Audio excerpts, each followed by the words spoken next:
So the agenda for this webinar, very quickly, we're going to cover off some simple items. We're broken into 4 key sections.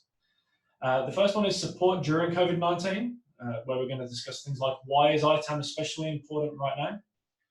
What can you do to help during COVID-19 and prepare for post-COVID-19?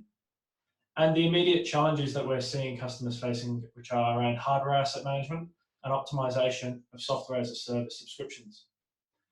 We'll then focus in on the resilience during COVID-19, where Nathan and I will discuss how Snow's Technology Intelligence Suite can help organizations during and post-COVID-19, and how Data3 can help customers. Next, we'll look at what is next for customers, and we'll also speak to you about a limited time exclusive offer. And finally, we'd like to round out with a Q&A. So why is ITAM especially important right now?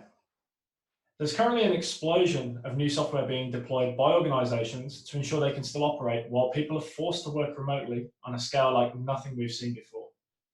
Collaboration technology such as Microsoft Teams is being deployed by organizations at a frantic pace to try and ensure teams remain connected while isolating at home.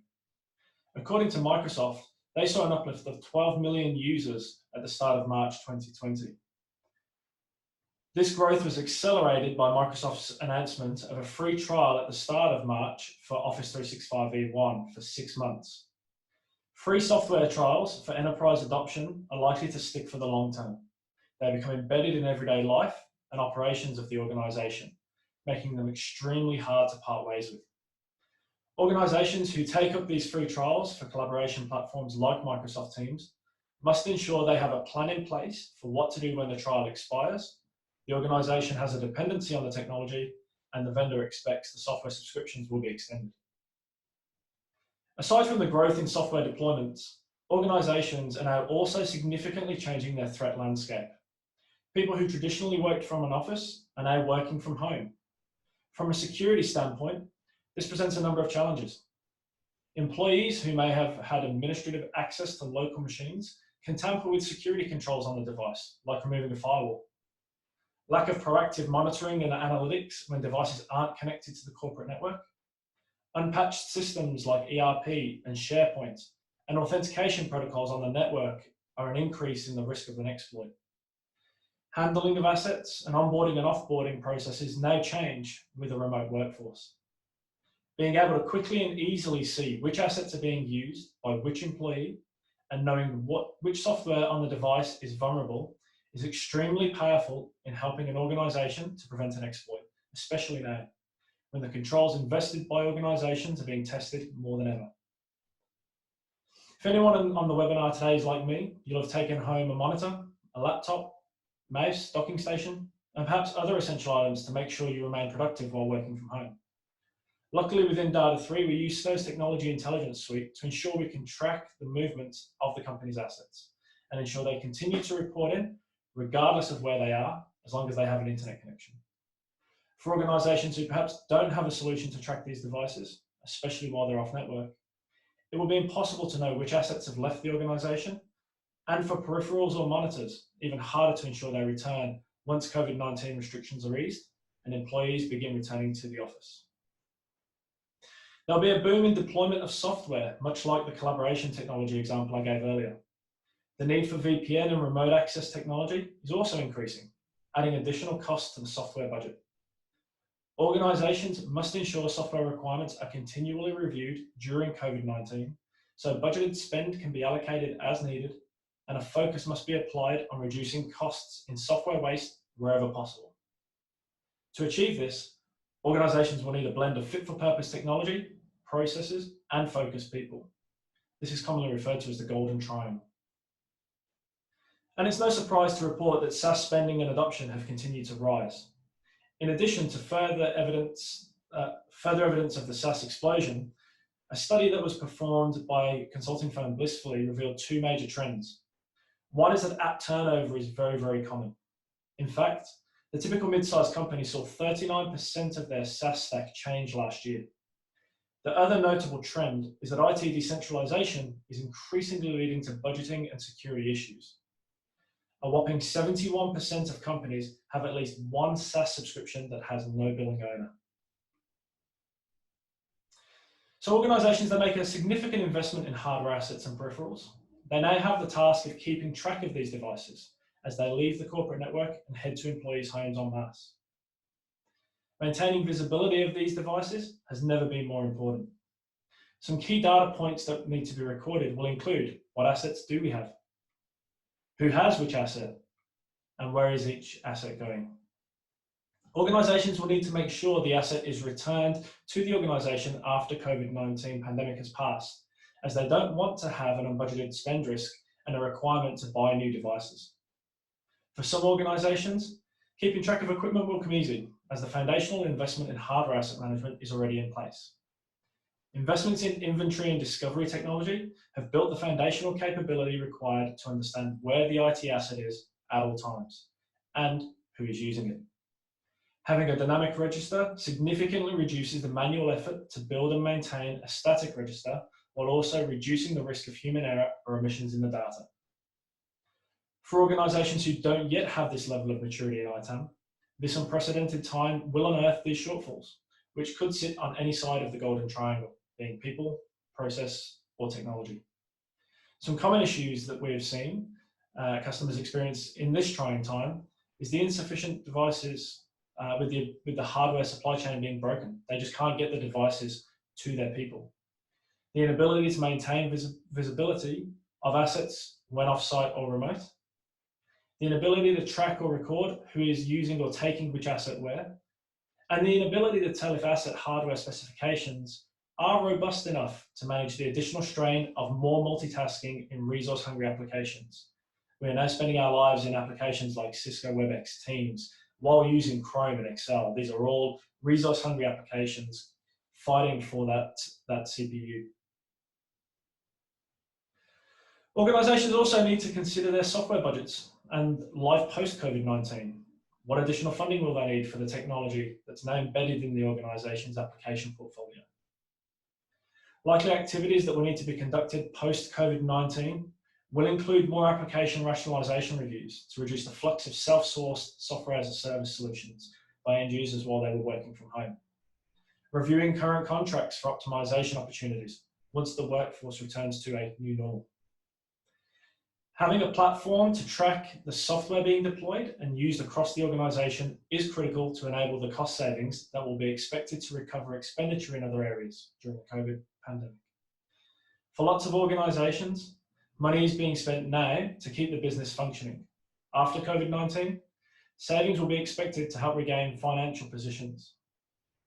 Technology intelligence solutions will be the game changers for organizations who want to reduce risk and cost. For organizations who already invest in these types of solutions, it will no doubt have helped ensure they maintain complete visibility around their assets, their users, and that they are considering ongoing licensing requirements. As with hardware asset management, organizations who don't yet have this level of maturity in ITAM, they will also unearth these shortfalls. Some of the common issues we're hearing today are: do I have the right licensing for the technology I'm deploying? And will it meet the demands of a remote workforce? I can't see which devices have the appropriate security software installed to keep the device secure on and off the network. I don't have the ability to track new SaaS solutions entering the ecosystem, bringing potential security risks with them. And I can't accurately budget due to the limited visibility into new software being rapidly deployed into the business. With so much uncertainty and the COVID-19 situation changing daily, it can be a daunting task to think of what lies ahead for any organization. Here are some things to consider now to set yourself up to best respond to the current situation and want to return to some sense of normality. Right now, ensuring you know what you have and where it is will be the most important thing. If you have a base of information to start from, whether that's purchasing records, an Excel spreadsheet, use it to help build a picture of your landscape. This baseline will be useful in ensuring there is a register to work from when checking devices make their way back to the organization once restrictions ease around COVID-19. If you have a technology intelligence solution, you likely already have all the information you need, and it's being dynamically updated to keep your asset register true and correct during this time. Nathan will talk more about this shortly. From a process perspective, I'd recommend a review of the current policies and procedures and consider if updates or additional tweaks are required to enable the practice to run remotely. These processes will have likely been written while at work with the mindset of being in the office all the time. Ask yourself, are there improvements that can be made to the processes to maximise their effectiveness while working remotely? What technology will be required and by who to enable these processes to be successful in their objective? If you don't have existing processes, now's the time to write some. You can speak with ITAM practitioners such as Data3. Additionally, here are 3 fundamental starting points to consider. An ITAM policy would be the first. Explain why it's important, how assets are and aren't to be used. Define a clear scope within the policy. What will happen if the policy isn't followed? Make sure you include related information or processes so people know where to go for more information. And ensure you have the right level of sign-off as per your organisation's authority matrix. Then consider the procurement process. What evaluation is going to be required when people need to buy things? Are there multiple source options? 3 quotes, RFP. Who can procure those software and hardware assets within the organisation? And what's the process to do so? What are the dependencies to the process? Is there a people, a process, or a system dependency? And finally, look at the asset lifecycle process in its entirety across all 5 stages, being plan, procure, deploy, maintain, retire, or replace. As ITAM professionals, we still need to protect the organisation's risk profile, regardless of where the assets are located. Ensuring ITAM is a key component of the organisation's BCP is critical. The organisation's investment in IT assets will form a large portion of their budget, and the financial officers of the organisation will expect they're protected. Any BCP plans should include ITAM. This inclusion will help organisations satisfy the asset management component of a BCP and will by proxy ensure that in the event of a crisis, the information is available to ensure quick and accurate decision making. We already know organisations are struggling to manage what they have and where it is during COVID-19. Having trustworthy and accurate data helps maintain visibility during the crisis and supports future modelling of requirements. Some key ITAM points to consider including in the BCP is the scope, outline the critical business tools, and peripherals if necessary. The business areas involved. There might be some areas within the organisation that just can't work from home and may not be in scope. The critical applications and systems and who owns them, and include any dependencies to those systems that you can find. Finally, the success measures. And what does success look like and how do you know if you've achieved it? These things should all form part of the ITAM component of the BCP, which will likely be owned by the Chief Information Officer. If there's a resistance to include ITAM in the BCP, we can reframe it for those who disagree. Look at the impact COVID-19 had on many organisations' abilities to quickly mobilise their workforces to work from home. Stock shortages led to rogue purchases at premium prices, and software spend increases were unexpected and unbudgeted. If ITAM was a part of the organisation's BCP, proactive plans would be ready to go, possibly including surplus asset stocks, to quickly render the organisation operational. This would eliminate any scrambling to find devices and increase licensing subscriptions for critical systems in the 11th hour amidst multiple challenges. This monumental work from home event due to COVID-19 wasn't even possible without assets. The clear answer is ITAM must be in the BCP. An organisation's IT assets are truly enabling businesses to keep their employees safe and productive during a crisis like COVID-19. And finally, if your organisation doesn't already have a technology intelligence solution, now might be the time to get visibility over the IT estate and prepare for the future by investing in one. Investing in the right technology to gain the required visibility and control over your asset base will enable you to see who has what technology, where it is, and how it's being used. Right now, during this critical time, it will also inform your BCP and ensure you can effectively support your organisation during this pressing time of uncertainty. I'm now going to hand over to Nathan, who's going to talk a little bit more around Snow's technology intelligence solutions. Over to you, Nate. Thanks for that, Pete. I think I'm beating you on the isolation beer challenge at the moment, just as well. So I think you've got some more work to do in that space. Just a reminder, everybody, as well, please feel free to send your questions through the Q&A chat, and Pete and I will answer those in the last 15 minutes or so as well. So today I wanted to take everybody through the technology intelligence platform for Snow, with the key focus really on the adoption tracker element of this. And where we start with is, as we go through that COVID journey, it's unprecedented times for everybody, but the key is to understand and have that visibility across what's actually out there. And to echo Pete's sentiments around that being the real key in terms of what software do I have on what devices and where those devices sit within the organization.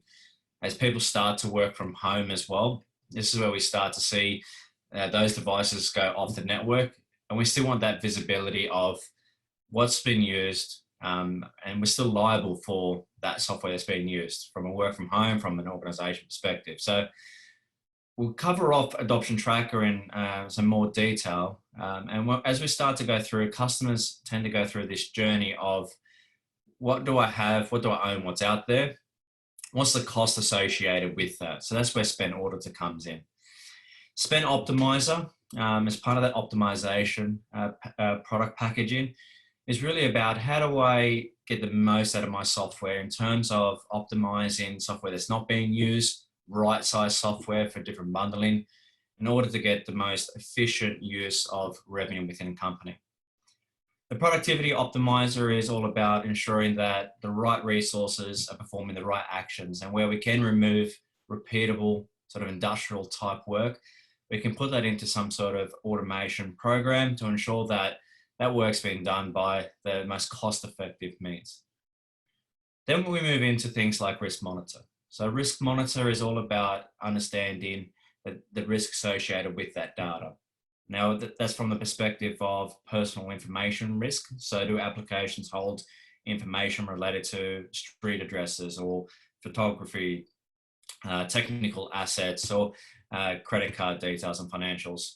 The other side of risk associated with what Snow can provide visibility on is around the software vulnerabilities.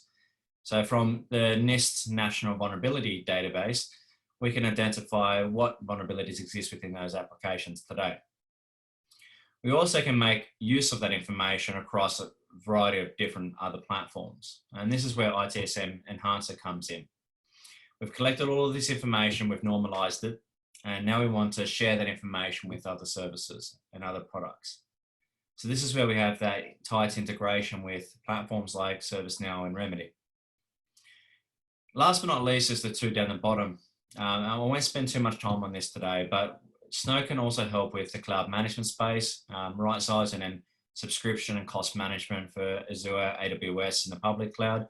And also with where we look at the private cloud space with VMware and Hyper-V and those types of platforms. Last but not least on this slide is around the SAP management. So this is where Snow Optimizer for SAP can look directly into the SAP systems, understand what transactions users are running, and look for optimization potential based on duplicate users, right fit and right sizing of licensing according to what the user is using in those platforms. So right now on the next slide, we're going to look at Adoption Tracker. Adoption Tracker for Snow is all about that capability for us to take in that raw technology data. Now, this can be in the form of software information, hardware information, even down to what you have in the data center. So what is in your VMware clusters, cloud, and other platforms. Now, for those that don't know much about the data intelligence service, this is where we go through a process to normalize and standardize that information. So as of today, we have over 650,000 different applications as part of that catalog and over 1.3 million SKUs. We take all the information from our customers' environments and process them through this engine on a nightly basis. This allows us to insert metadata behind each of those applications and bring them into a very much friendly naming standard. So rather than having 20, 30 different versions of the same Adobe Acrobat 10 Pro. We try to normalize that down to having one application, which makes it a lot easier for customers and partners to provide a level of visibility and actionable intelligence on that specific information. Now, the way that we do that and bring that into Snow License Manager is through that capability to discover what's out there. We normalize the information, then we track what's been installed on those endpoints, and then have reporting and dashboards then to inform the end users of those platforms. So just moving to the next slide now. When we start to look specifically at things around hardware asset management. Now, one of the key things with Adoption Tracker for Snow is being able to discover all technology that's in use. So what we cover today is more in the form of laptops and desktop servers, data center and mobile devices, and looking at your cloud SaaS usage as well. Now, what we do is we bring all of those multiple data sources, we bring them into the Snow platform, and we consolidate that into a single pane of glass view. So if anyone's seen the actual interface for Snow, we can get a view of what are the different hardware products that exist within the environment today. What are the makes and models and manufacturers of those? Are they servers? Are they related to a particular VMware environment? And then we can have that complete visibility of what's out there. Now that provides that intelligence around that question, how many of Lenovo laptops do we have out there? How many IBM servers are within the environment today? Now, the other key thing is all of this data is, and it's been transformed into information, really supports the business process. So if we're looking at a migration program from Windows 7 to Windows 10, we can easily track that transition of how many Windows 7 machines are still out there in the environment and reporting in on a daily basis. Are there pockets of machines out there that we don't know about that need attention and still active on the network? The other side of that is, can we see what machines are off the network, ones that aren't reporting in? If someone's taking a machine home and that machine stops reporting in, do we need to make contact with that person to see what happened with that machine? Is it offline? Is it put away in a cupboard? And they've gone on their personal computer at home. Now, the other large part of this is really about enabling that technology transition planning. So most organizations that I've worked with in the past have a focus on an asset lifecycle refresh program. Now, from the data that we collect with Snow, and one of the key things is around that BIOS state. So how old is your hardware that exists within the environment today? Do we have laptops that are 7, 8, 10 years old within the environment that need to be refreshed? Now, with the reporting engine within the Snow platform, I can quite easily set up a report to show me all those machines that are out of date, attribute those to a program that then go through and do that hardware asset refresh based on the information that's available within Snow, and then use other artifacts such as the organization, who the user was and when we last seen that device, to really make that assessment and plan out that particular asset refresh program. Now, the other key thing is as we transition to new technology or to new applications, having all those hardware attributes around what is the CPU, the memory, the disk space available on each of those machines allows us to set computer standards within the platform to allow us to drive that intelligence around, are the machines that we have out there today capable of running new software and new operating systems? This was critical in that transition as well from Windows 7 to Windows 10 to understand if the machines out there were fit for purpose. So just moving to the next slide, Pete, we can see the software side now.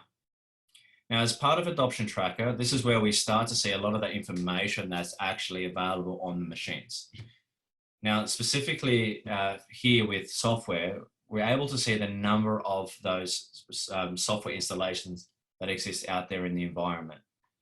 Now, what we won't get to see as part of Adoption Tracker, though, is the usage information. So on the right-hand side of the screen here, where we have where that was how many times that particular product was run and that runtime.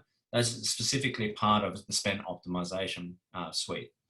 For Adoption Tracker, we'll still get to see around when things were last used and what the software is on that machine.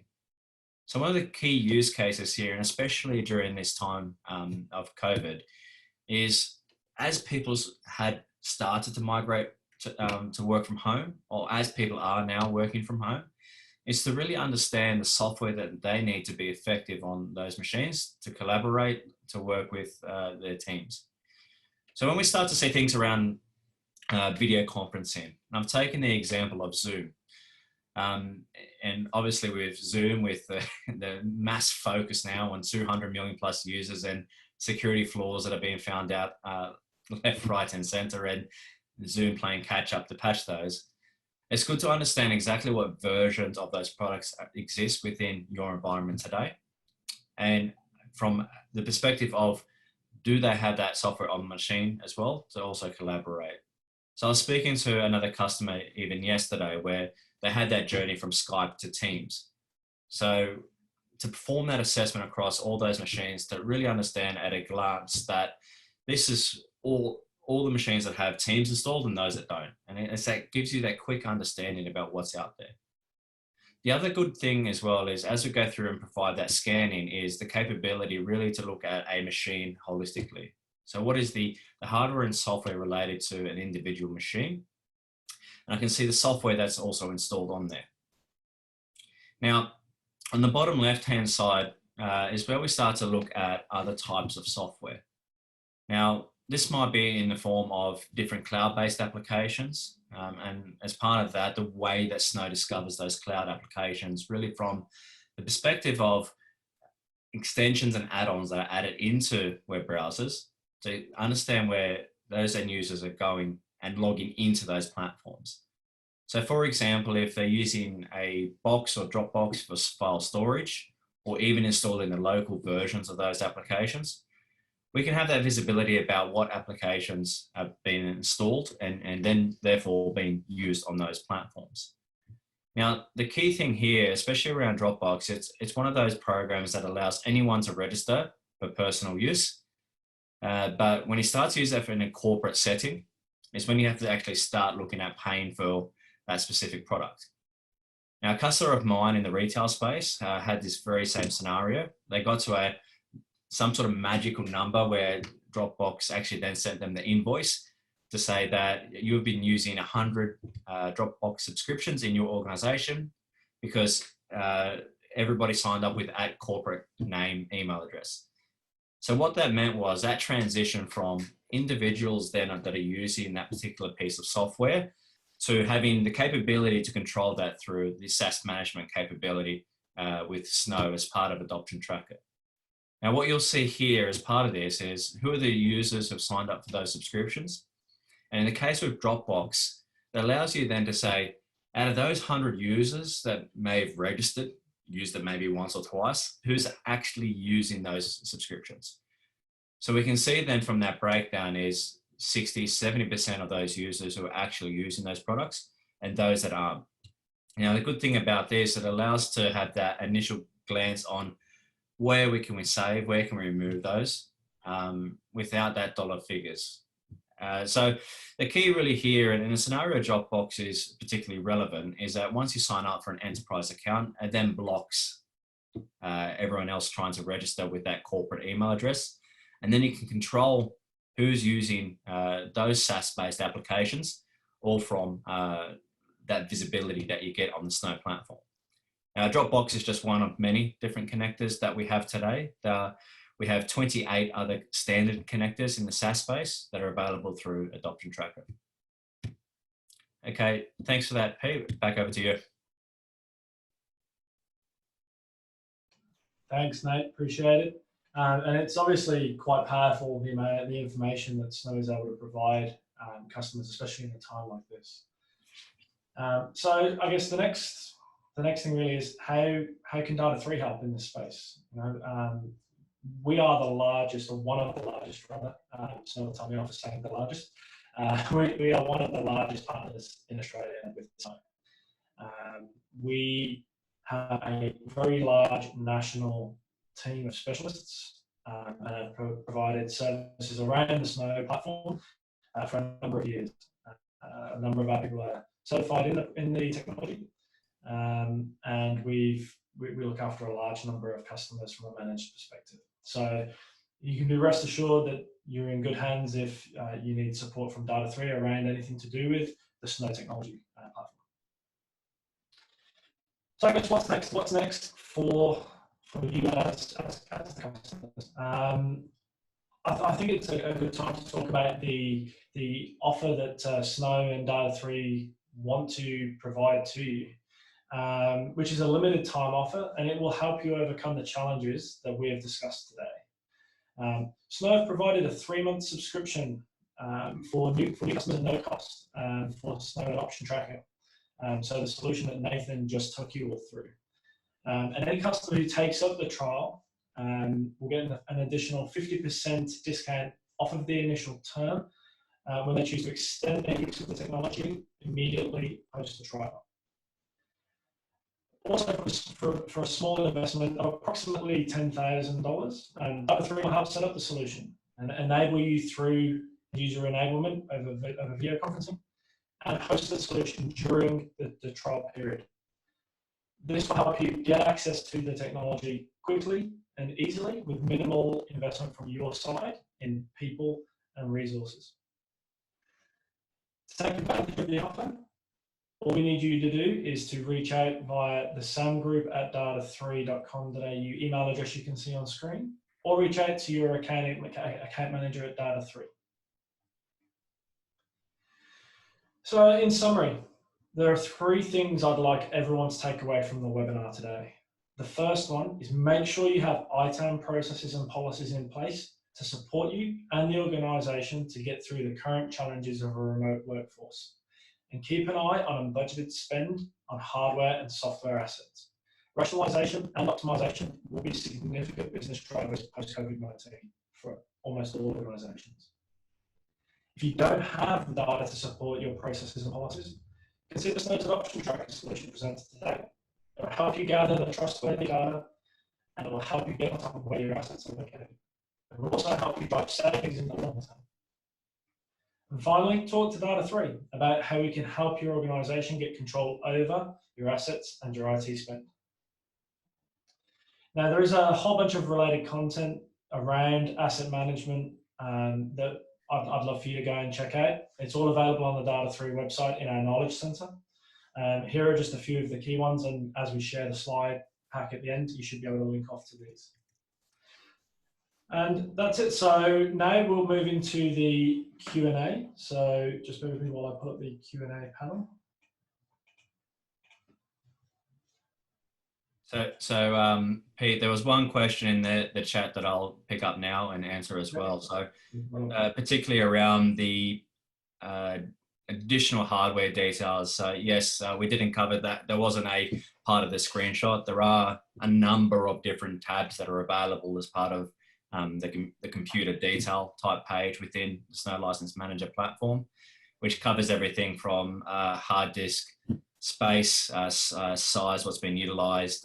You've got multiple hard disks, down to CPU, memory, what is the network adapters that are plugged in from a logical representation, down to everything from what are the logical representation of printers and everything like that as well. So serial numbers. So everything that you would traditionally expect from a hardware asset management view of the different types of attributes that we collect.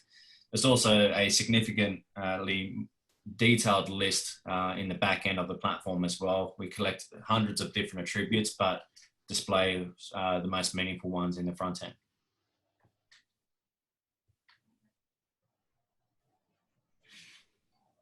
Excellent. I don't think there were any more questions that I can see. Nathan, were there any more that you came across at all? Yeah, so another one that's just come through now. So to help my company make some savings right now, what areas should I look at? Excellent.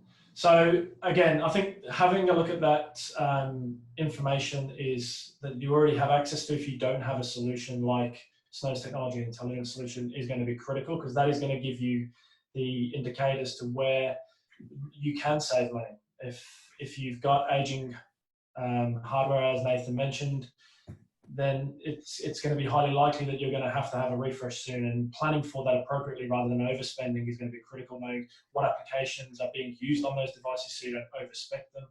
Looking at software subscriptions that are coming up and the use of those subscriptions from a SaaS perspective. We know there's been a boom in SaaS, so looking at what we're using and how we're using it is also going to be critical to make sure that we don't overspend.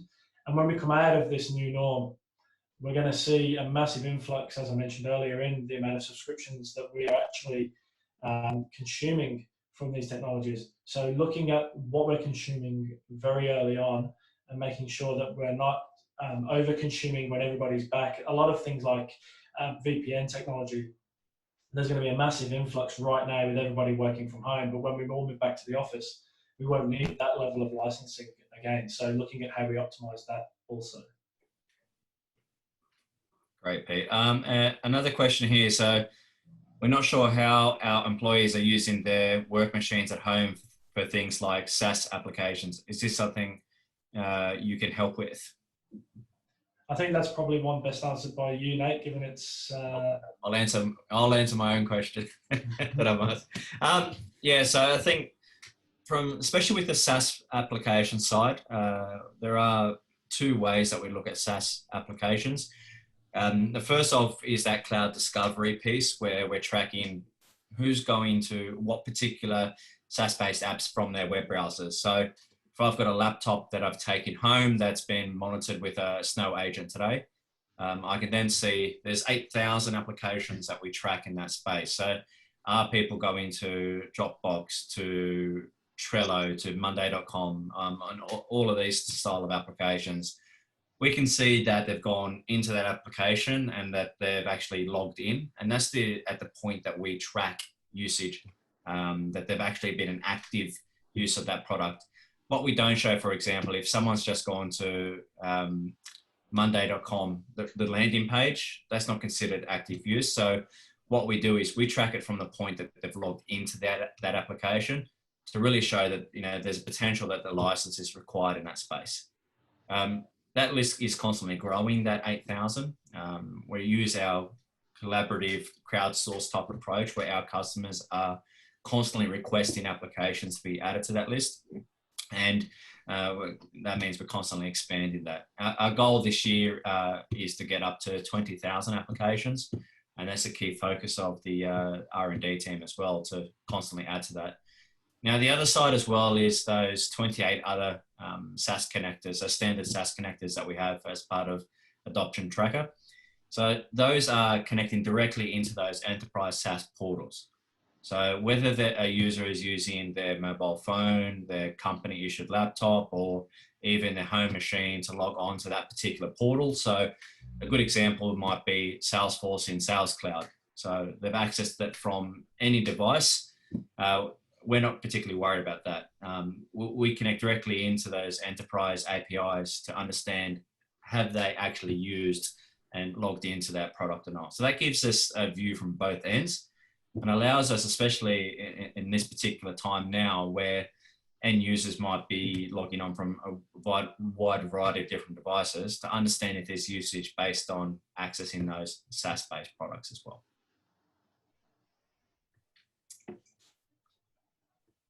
Okay, and another question that has come through as well. So maybe, Pete, this is one for you, but how quickly could we start seeing savings if we were to take up this offer? Sure. So look, I think that as soon as the information is available and able to be used to identify where saving opportunities are available, and that's a relatively quick process. Obviously, as long as change processes and things like that are considered for the customer's own internal processes, we can start to uncover areas of potential compliance risk and overspend risk relatively quickly by looking at the licenses that you hold for a particular subscription or application versus what you're using and how you're using it. It's a relatively quick and easy thing to establish. We'd obviously want to work with each customer to understand what sort of applications are the highest volume, highest spend for them, because they're obviously going to be the ones that we're going to see a quicker return and a quicker optimization opportunity for. So we look to work with each customer to understand how they're spending, what they're spending their money on, and looking at targeting those key areas for savings. And specifically those areas I mentioned earlier that are going to be growth areas during this COVID pandemic around subscriptions for VPN technologies, collaboration technologies, all of those sorts of things. Yeah, good. And I think probably to add to that as well is the data is available in the platform from a hardware software perspective as soon as that agent is rolled out. So, you know, some organizations have a very agile and flexible agent deployment approach, and we can get that out very quickly and start getting some information back immediately. But a lot of customers ask me as well is, you know, how long does it take to deploy that? Well, how long does it normally take to get a piece of software out there within your environment today? And you know, we can be as agile as and as flexible as possible in that. But if there's certain security and other approvals that need to be performed before that technology goes out, then we also need to ensure that we comply with those customers as well. Okay. Another question, Pete. I think this relates more to the compliance and entitlement side of things. But as much as I'd love to use technologies like this, we don't have any resources that really have the time. What do you suggest for companies like us? Yeah, for sure. And look, I don't think that internal resources needs to be the be all and end all in whether or not you take on a solution like this. There are plenty of partners out there who have skills and people that have the capability to help you. As I showed earlier, Data3, one of the largest partners, have a broad team of specialists that can help you not only implement the technology with zero effort from your side other than the change processes and providing the access that we need. We can go from start to finish in getting a solution up and running for you relatively quickly and then managing it ongoing for you, providing proactive reporting back to you so that you can make business decisions based on the findings we're providing. And if you can't action those findings, if there's remediation that's required, again, we can help you with that by providing the services to help action those remediations and close out those saving opportunities for you. Great. Okay, and I think another one I'll ask and answer myself, but can I see what applications are accessed via remote sessions, especially when users are working from home? So the short answer to that is yes, and the way that we do that, and I'll focus on Citrix as a good example of that, is when organizations are using technologies like Citrix XenApp, where you stream down those applications, Snow can see what users access those applications with the Snow agent that's installed on the Citrix, what they call the presentation server end, and capture that streaming of that application from that perspective. The other side really is around technologies like Citrix XenDesktop. So anywhere we have VMware have their own Horizon and other technologies, we have a virtual desktop that's provisioned, so VDI or and those types of technologies. Is the Snow agent needs to be configured to be spun up at the same time as that particular instance of that virtual desktop is also spun up, which then allows us to do the standard things that we would typically do within a normal operating system environment. So that means capturing the hardware and software details within those virtual desktop type infrastructure as well.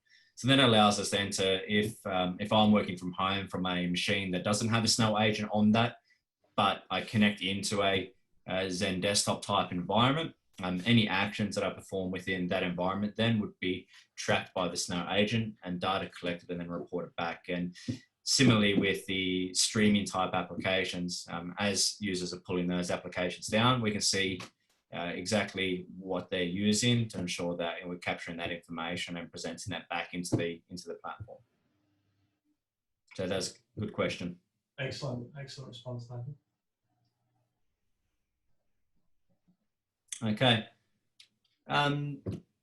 Pete, so I don't think there's any more questions at the moment. So Excellent. Well, look, I'd like to thank everybody for making the time today. There's a lot of content that was covered, and Nathan and I and the team from Data3 and Snow obviously appreciate your time and attention. And I think we'll look to close out the webinar there. So again, stay safe, everybody. Thank you for your time, and we'll speak to you soon.